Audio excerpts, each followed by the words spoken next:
చేయి విరిగిపోయి అనాథకి బతుకు సామానంతా నాశనం అయిపోయింది. అంత నాశనం అయిపోతుంది. ఎందుకే లైన్ లేదు, ఏం లేదు. ఎట్లా జాగ్రత్త చెప్పాలి లేదు, అటు లేదు, అప్పుడే లేదు, అటు లేదు. పడేశారు. ఎందుకు పడేశారు? అయ్యో ఉప్మా వద్దన్నాడు అనుకో, తీసుకెళ్ళి అక్కడ నీళ్ళు ఉన్నాయంట, అక్కడ ఇవ్వాలి కదండి. ఇక్కడ అంటే మేము బయట నుంచున్నాం, అక్కడ ఇవ్వచ్చు కదా. ఇక్కడ దొల్లిచ్చేసారు, దొల్లిచ్చేసి పోని పాని అంటున్నారు. అప్పుడు ఏంటది? మేము తిరగా వాళ్ళు తిరగా వ్యవసాయం అయిపోతుంది కదంతా.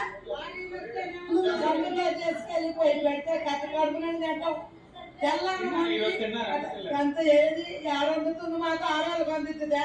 మగవాళ్ళు ఎక్కి తీసుకుంటున్నారో వాళ్ళే ఎత్తుకొని వెళ్ళిపోతున్నారు. మంచినీళ్ళైనా అన్నమైనా ఏదైనా చెయ్యంతా ఇరిగిపోయి నా కొడుకు కాలు ఇరిగిపోయి అక్కడ కూర్చున్నాడు. నా కొడుకు కాలు ఇరిగిపోయి అక్కడ కూర్చున్నాడు. చాలా ఇట్లా సామాన్ అంతా పోయింది. అద్దె కట్టం అంటున్నారు వాళ్ళు. అద్దె అట్లా కట్టేవి ఇప్పుడు ఏ పరిస్థితిలో కట్టాలి అద్దె? ఇళ్ళకి మునిగిపోయి డబ్బులు మేము ఎట్ట బతకాలి ఇప్పుడు? ఇటు రోడ్డు మీద కూర్చొని రోడ్డు మీద ఎట్ట సార్ అందరూ 4 ఓట్లు ఎందుకు ఎట్ట పక్కన వేసుకోవాలా? అందరూ కట్టుకునేవాడు కట్టలేదు అంటలేదు కదా. మమ్మల్ని దయచేసి ఏదైనా సాయం చేయండి. మేము ఆడవాళ్ళం కూర్చోట్టుకోం అంతే. మగవాళ్ళ మేము ఏగలేదు. తప్పదు, కొంచెం మళ్ళీ సాధారణ పరిస్థితికి తొందరగానే వస్తారు. పోతే ఏం లాభమండి?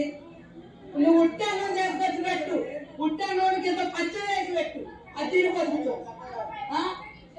లైన్లో ఇచ్చారు అట్టియండి వేస్ట్ కదా. తీసుకుంటున్నారు, 4 తింటున్నారు, మిగతా అక్కడ పాడేస్తున్నారు.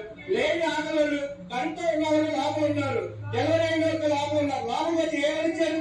ఇప్పుడు వచ్చారు ఉన్నాక ఆటో వేసుకోండి. అసలు ఏమీ పట్టించుకోవట్లా పోలీస్ శాఖ కానీ వాళ్ళకి. అమ్మ మీ ఇంట్లో ఉన్నారా అని సహకరించి ఇస్తే బాగుంటది. కానీ మేమా లాభం లెక్కలేము, పట్టుకోలేము, పోరాలు లేవు.